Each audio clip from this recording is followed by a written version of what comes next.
کسی کے بیٹے نہیں ہوتے، کسی کی اولاد نہیں ہوتی، تو وہ دوسروں کو اپنی اولاد بنا لیتے ہیں، کسی اور کے بیٹے کو، کسی یتیم بچے کو وہ اپنا بیٹا بنا لیتے ہیں، اور اس کو وہ سارے حقوق دیتے ہیں جو خود کی اولاد کے ہوتے ہیں۔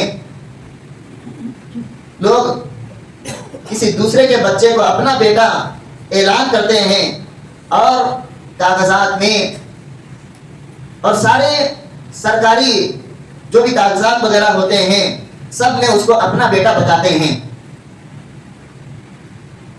یہ رسم، یہ جاہلیت کی رسم ہے جس کو اللہ تعالیٰ نے حرام قرار دیا۔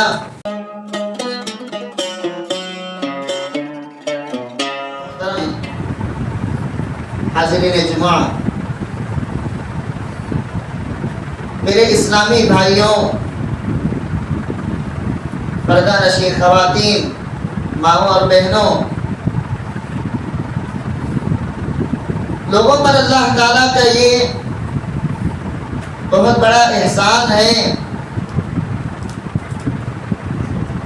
کہ اس نے زندگی گزارنے کے لیے مال کو ذریعہ بنایا،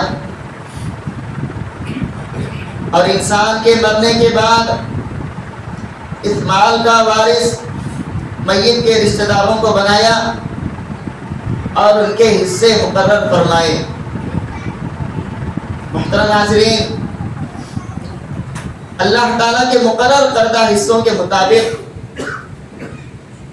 مال کو تقسیم کرنا واجب اور فرض ہے، کیونکہ اللہ تعالیٰ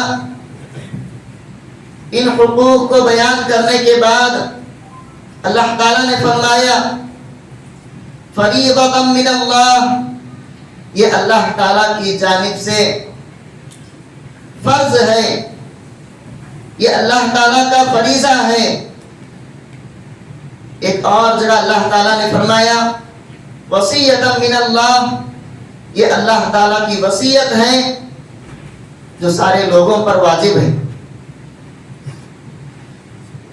حاضرین کرام، علم میراث، وراثت کو تقسیم کرنے کا علم، یہ بڑا اہم علم ہے جس کی ذمہ داری خود اللہ تعالیٰ نے لی، اور وارثین کے حصے اور ان کے حقوق مقرر کیے۔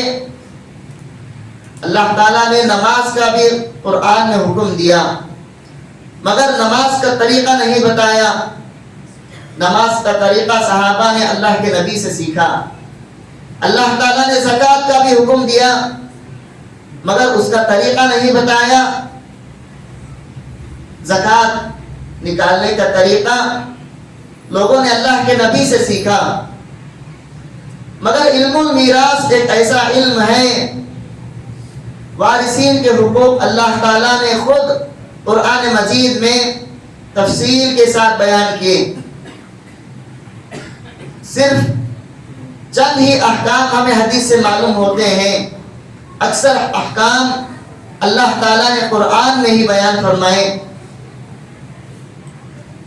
محترم حاضرین، ابتدائی اسلام میں وارثین کے حصے جب مقرر نہیں تھے، جب اللہ تعالیٰ نے لوگوں کو ان کے حقوق مقرر نہیں کیے، اس وقت لوگوں پر واجب تھا کہ وہ اپنے رشتہ داروں کے لیے، اپنے ورثہ کے لیے خود وصیت کرتے جائیں۔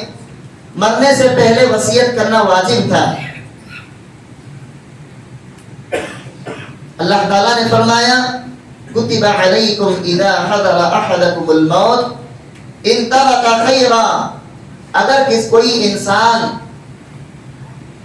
مال چھوڑ رہا ہے تو اس پر واجب ہے کہ وہ مرنے سے پہلے، جب موت قریب ہو جائے تو مرنے سے پہلے وہ اپنے وارثین کے لیے وصیت کرے کہ فلاں کو اتنا ملے گا، فلاں کو اتنا دے دو۔ اس طرح وصیت کرنا واجب تھا۔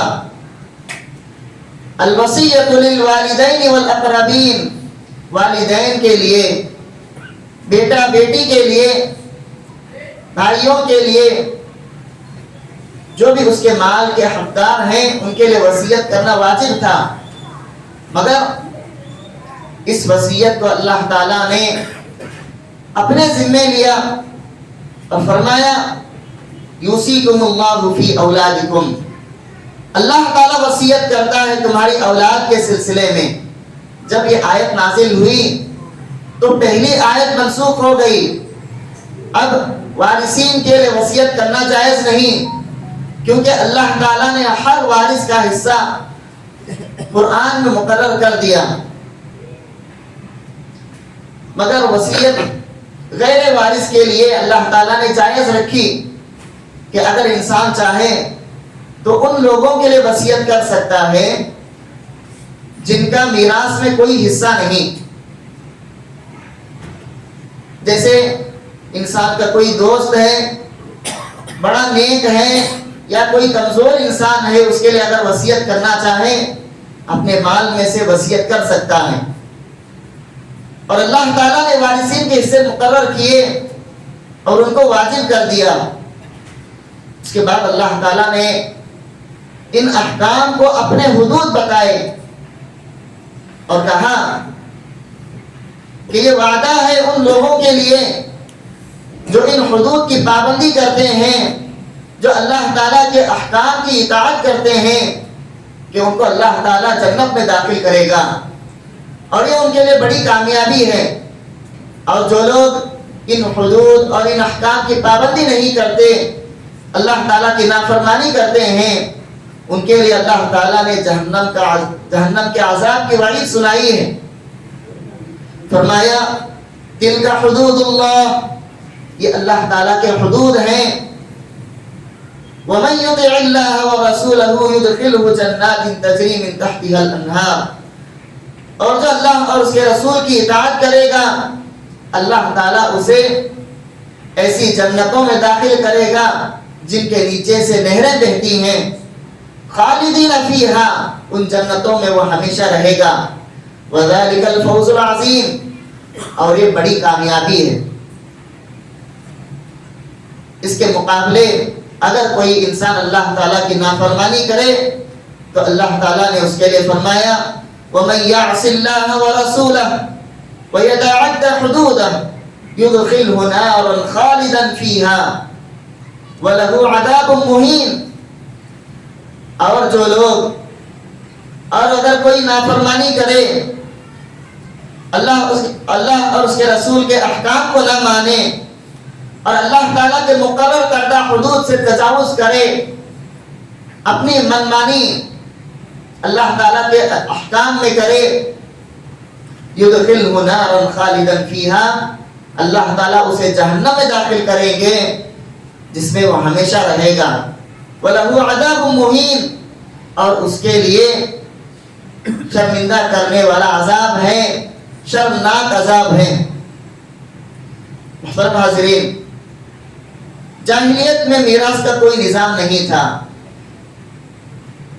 جاہلیت میں لوگ اپنی مرضی کے مطابق مال کو تقسیم کر لیتے، بلکہ مال کو وارثین سے چھین لیتے، اور طرح طرح کے ظلم ہوا کرتے تھے۔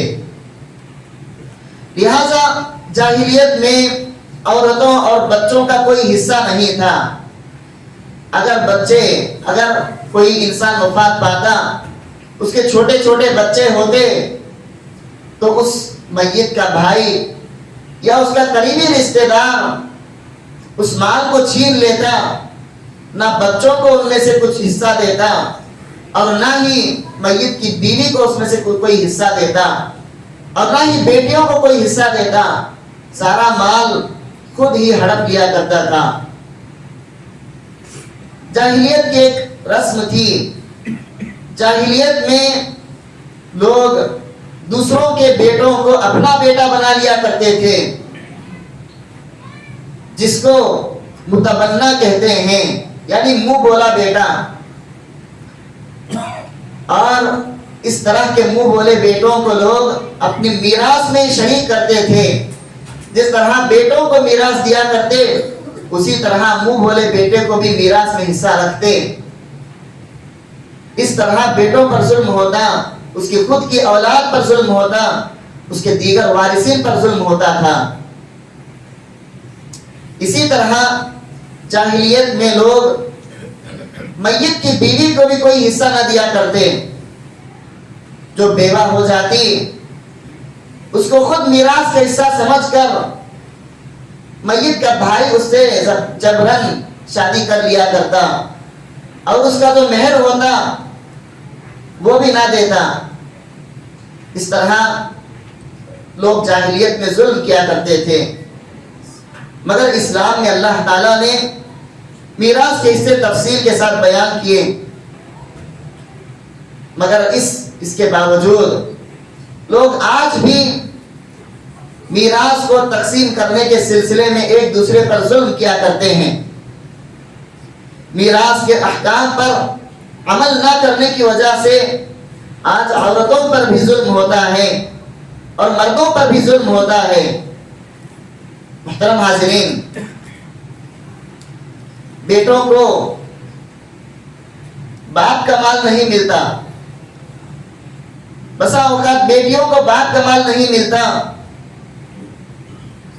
جو بیٹے ہوتے ہیں اپنی بہنوں کا حصہ ان کو دیتے ہی نہیں، بلکہ باپ کا جو بھی مال ہوتا ہے، باپ کی جائیداد ہوتی ہے، سارے مال کو خود صرف اپنے بھائیوں میں تقسیم کر لیتے ہیں، میت کی بیٹیوں کو محروم کر دیا جاتا ہے۔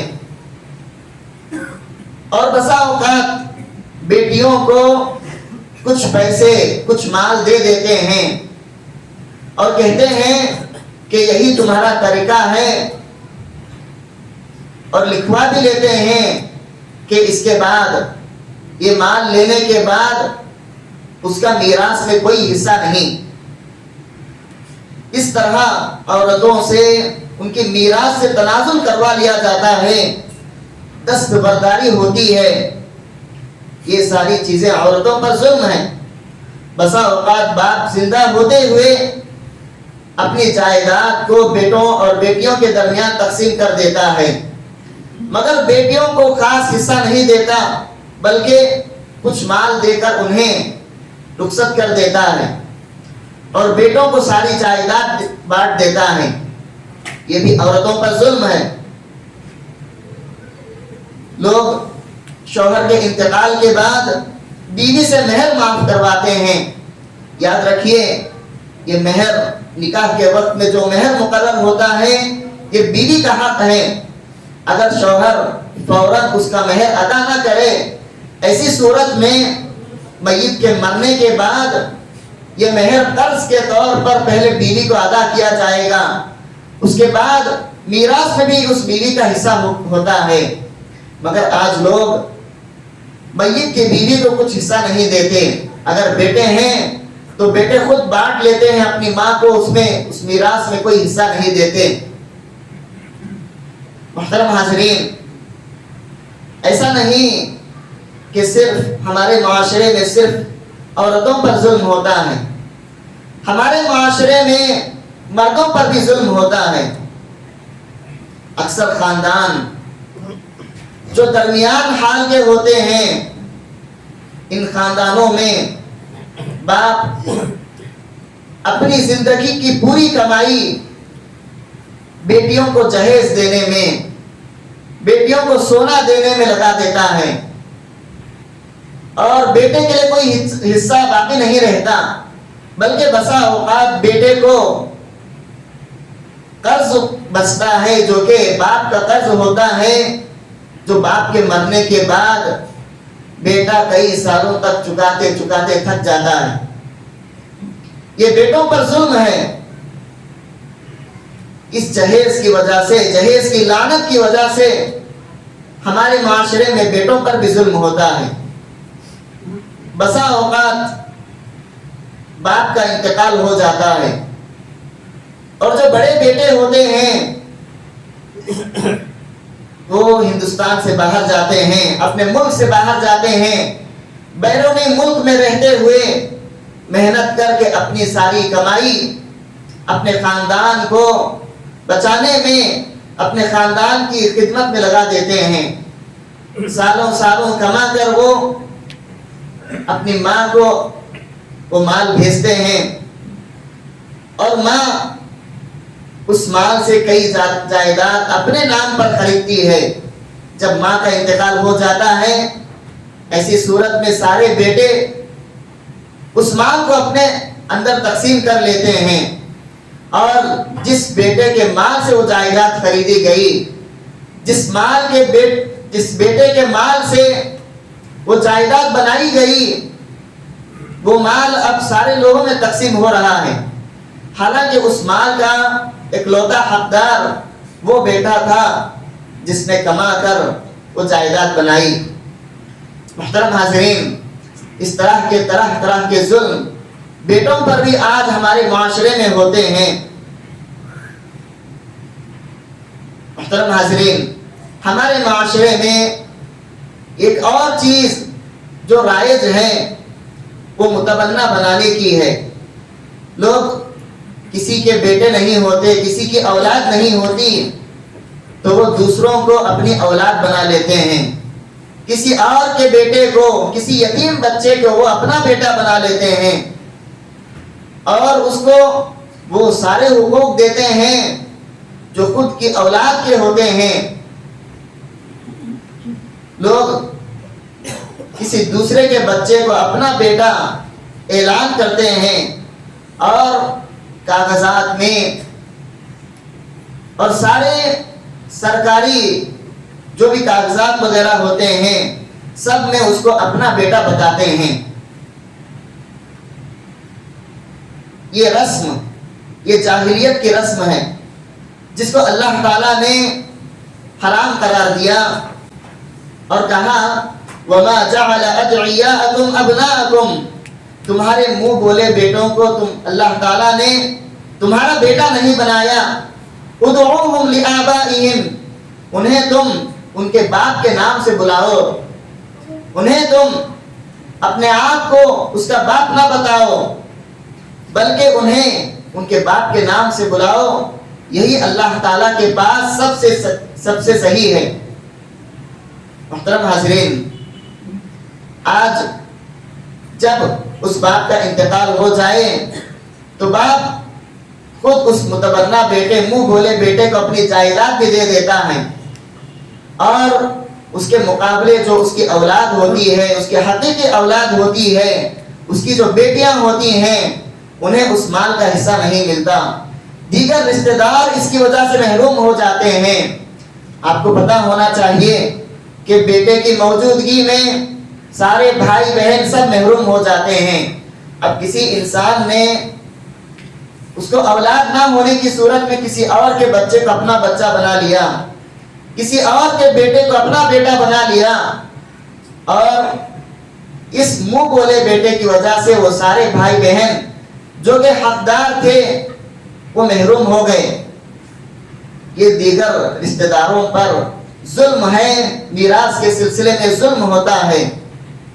محترم حاضرین، آج ہمیں چاہیے کہ ہم میراث کے حصے برابر جیسے اللہ تعالیٰ نے قرآن میں حصے مقرر کیے ہیں اس طرح بانٹیں اور اس میں اپنی منمانی نہ کریں.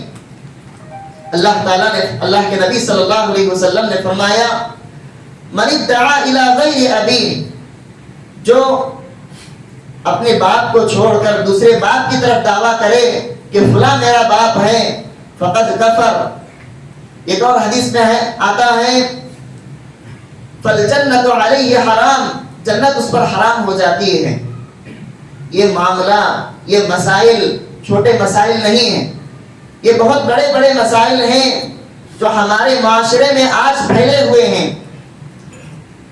ہمارے معاشرے میں طرح طرح کا ظلم ہوتا ہے مگر کوئی اس پر آواز نہیں اٹھاتا. لوگ آج رشتہ داری کی بات کرتے ہیں مگر اپنی بہنوں کو وہ میراث کا حصہ نہیں دیتے. ان کے باپ کے مال میں سے ان کا جو حق ہے اس حق کو نہیں دیتے. مگر لوگ آج بڑی بڑی باتیں کرتے ہیں. لوگ اللہ تعالیٰ نے جو چیزیں حرام کی ہیں، جیسے شراب کو اللہ تعالیٰ نے حرام کیا، اس کو مسلمان حرام سمجھتے ہیں. اللہ تعالیٰ نے خنزیر کو حرام کیا، لوگ خنزیر کو حرام سمجھتے ہیں. مگر اللہ تعالیٰ نے اسی طرح میراث کے حقوق نہ دینا یہ بھی اللہ تعالیٰ نے حرام کیا، مگر لوگ اس کو حرام نہیں سمجھتے. لوگ زبردستی لوگوں کے مال چھین لیتے ہیں. اگر کوئی میت مر جائے، کوئی انسان مر جائے، اس کی چھوٹی چھوٹی اولاد ہو تو اس میت کا بھائی ان یتیموں کا حق چھین لیتا ہے. یاد رکھیے یہ مال قیامت کے دن آپ کے کوئی ساتھ آنے والا نہیں ہے. اللہ تعالیٰ ضرور ان حقداروں کا حق دے گا. اگر آج آپ نے اس کے مال میں سے زبردستی مال چھین لیا تو کل اللہ تعالیٰ آپ کی نیکیوں کا حصہ اسے دے دے گا. یاد رکھیے اللہ تعالیٰ نے فرمایا ان الذین یأکلون اموال الیتامی ظلما انما یأکلون فی بطونہم نارا. جو لوگ یتیموں کا مال ظلماً ہڑپ لیتے ہیں، ظلماً کھا جاتے ہیں، یہ لوگ مال نہیں کھا رہے ہیں. انما یأکلون فی بطونہم نارا، یہ لوگ اپنے پیٹ میں آگ بھر رہے ہیں. وسیصلون سعیرا، اور یہ لوگ قیامت کے دن جہنم میں داخل ہوں گے. لہذا دنیا میں آپ کے مال کچھ کام آ جائے مگر یہ مال آخرت میں کچھ کام نہیں آئے گا. محترم حاضرین، اللہ تعالیٰ کا تقوی اختیار کیجئے، اللہ تعالیٰ کا ڈر اپنے دلوں میں پیدا کیجئے، اور وارثین کو ان کے حصے برابر انصاف کے ساتھ، عدل و انصاف کے ساتھ دیجئے. بیٹے کا حصہ اسلام میں 2 حصے ہیں، اور بیٹی کا بیٹے کے مقابلے 1 حصہ ہے. یہ حصہ اللہ تعالیٰ نے مقرر کیا. اللہ تعالیٰ نے فرمایا للذکر مثل حظ الانثیین، بیٹے کو بیٹی کے مقابلے 2 حصے ملیں گے اور بیٹی کو 1 حصہ ملے گا. یہ اللہ تعالیٰ کے مقرر کردہ حدود ہیں. کوئی بیٹی اس بات پر اعتراض نہ کرے کہ میں بھی بیٹے کے برابر ہوں، مجھے بھی بیٹے کے برابر حصہ ملنا چاہیے. کچھ لڑکیاں، کچھ عورتیں ایسی بھی ہیں جو اس سلسلے میں وہ غیروں کے پاس حکم لے جاتی ہیں. یہ تو دنیاوی جو قوانین ہیں ہندوستان کے یا کسی ملک کے جو قوانین ہیں ان قوانین کا اور وہاں کا استعمال کرتے ہوئے وہ یہ حق جتاتی ہے کہ مجھے بھی بیٹے کے برابر حصہ ملنا چاہیے. محترم حاضرین، یہ ساری چیزیں ظلم ہیں. اللہ تعالیٰ نے جو حصہ عورتوں کا دیا وہی عورتوں کا حصہ ہے. جو حصہ اللہ تعالیٰ نے مردوں کا دیا اور جو ذمہ داریاں اللہ تعالیٰ نے عورتوں اور مردوں کے درمیان بانٹی وہی ذمہ داریاں مردوں اور عورتوں کی ہیں، وہی حقوق ان کے ہیں. اگر کوئی انسان ان باتوں پر عمل نہیں کرتا، اگر انسان اللہ تعالیٰ کے ان حدود کا انکار کرے، اللہ تعالیٰ کے ان احکام کا کوئی انسان انکار کرے تو وہ اسلام سے خارج ہو جاتا ہے. اگر وہ جانتے بوجھتے اگر ان احکام کی پابندی نہیں کرتا تو یاد رکھیے قیامت کے دن یہ مال، یہ دولت، یہ جائیداد، یہ رتبہ، یہ ساری چیزیں کام نہیں آئیں گی. اللہ تعالیٰ کے پاس سارے لوگوں کو جواب دینا ہے. اللہ تعالیٰ کے پاس سارے لوگوں کی جواب دہی ہے. اللہ تعالیٰ کے پاس کوئی بھی انسان ان سارے چیزوں کا، اپنے مال کا حساب دیے بغیر اس کے قدم ہٹا بھی نہیں سکتا. یہ قدم نہ آگے کر سکتا ہے اور نہ ایک قدم پیچھے کر سکتا ہے. یاد رکھیے اللہ تعالیٰ سب سے بڑا ہے. آج آپ نے کسی پر ظلم کیا کیونکہ آپ کے پاس اقتدار ہے، آپ کے پاس طاقت ہے. کل اللہ تعالیٰ کے پاس طاقت ہوگی، آپ کے پاس کسی طرح کا کوئی اختیار نہیں ہوگا. یاد رکھیے کہ یہ دنیا یہ بس زینت ہے، یہ مال و متاع ہے. حقیقی دنیا، حقیقی زندگی تو آخرت کی زندگی ہے. اگر انسان آخرت میں کامیاب ہو گیا تو حقیقت میں وہ کامیاب ہو گیا. اگر وہ آخرت میں ناکام رہا تو وہ سچ میں وہ ناکام رہا. اللہ تعالیٰ سے دعا ہے اللہ تعالیٰ ہم سب کو اللہ تعالیٰ کے ان احکام کی پابندی کرنے کی توفیق دے. اللہ تعالیٰ مردوں کو عورتوں کے حصے اور ان کے حقوق ادا کرنے کی توفیق دے. اللہ تعالیٰ ہمیں ان احکام پر راضی ہونے کی توفیق دے. اللہ تعالیٰ ہمیں ان احکام سے راضی کر دے. اقول قولی هذا واستغفر الله لي ولكم ولسائر المسلمين من كل ذنب فاستغفروه انه هو الغفور الرحیم.